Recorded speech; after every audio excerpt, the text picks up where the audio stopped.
നിങ്ങൾ ഇഷ്ടപ്പെട്ടില്ലെങ്കിൽ സബ്സ്ക്രൈബ് ചെയ്യുക, ഇഷ്ടപ്പെട്ടില്ലെങ്കിൽ ഡിസ്ലൈക്ക് ചെയ്യുക, ഇഷ്ടപ്പെട്ടില്ലെങ്കിൽ സബ്സ്ക്രൈബ് ചെയ്യുക. അപ്പൊ ഞാൻ പോവാട്ടോ. എന്റെ പിന്നേച്ചിന്റെ കഥ കേൾക്കാൻ ഒരിടത്ത് സുമതിന്ന് പറഞ്ഞ ഒരു പെൺകുട്ടി ഉണ്ടായി.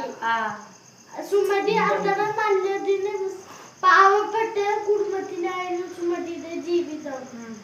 ഒരു സ്ഥലത്ത് ജത്താകരൻ എന്ന് പറഞ്ഞ ജോലിക്കാരന്റെ വീട്ടിലായിരുന്നു സുമതി ജോലി ചെയ്യുന്നത്.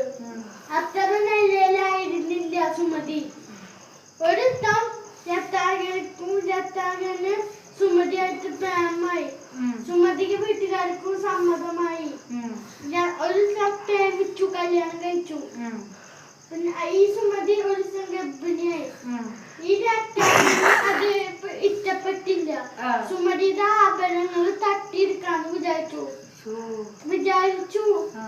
എന്നിട്ട് പൂരായിരുന്നു സുമതി അവിടെ ഉത്സവമായിരുന്നു. സുമതി വളവിന്റെ അവിടെ സുമതിനെ പൂരം കാണിക്കാന്ന് പറഞ്ഞിട്ട് കുറെ വളകളും കമ്മലുകളും എല്ലാം മേടിച്ചരാന്ന് പറഞ്ഞു. അപ്പൊ സുമതി സമ്മതിച്ചു. ഒരു പൊട്ട അപ്പവണ്ടിയില് സുമതിനെ കൊണ്ടുപോയി.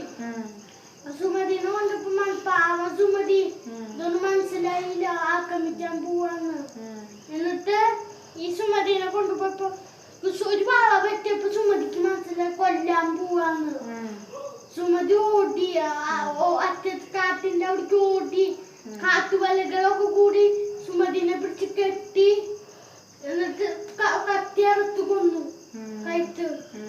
പിന്നെ 2 ദിവസം കൊണ്ട് കഴിഞ്ഞപ്പോ ആൾക്കാര് നേരം വെളുത്തപ്പോ ശവം കണ്ടു.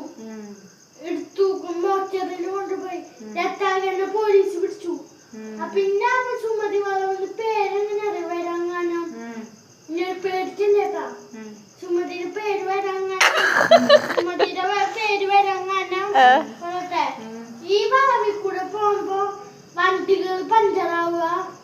പിന്നെ കാറ്റില്ലാണ്ട് രാവിലെ ചെടികൾ ഇങ്ങനെ ആടുക. പിന്നെ രാത്രി ആകുമ്പോ കൂവല് പട്ടികൾ, കുറുക്കന്മാര്, ജീവികളൊക്കെ കൂവല്. ഒരു ചക്കം സുമതി വളവിൽ കൂടെ വണ്ടി ഓടിച്ചു പോവാൻ. പെട്ടെന്ന് സുമതി വളവിന്റെ അവിടെ വെച്ച് നിർത്തിയപ്പോ വണ്ടി അപ്പന്നെ പഞ്ചറായി. പിന്നെ ഒരാളെ കണ്ടിട്ട് ഈ സുമതി വളവിൽ വന്നിട്ട് കുറെ ആൾക്കാർക്ക് പരിക്ക് വെച്ചിട്ടുണ്ട്. ഈ സുമതി വളവിൽ കൂടെ വണ്ടി ഓടിച്ചു വന്ന ചെക്കന് വെള്ള ഡ്രസ്സിട്ട ഒരു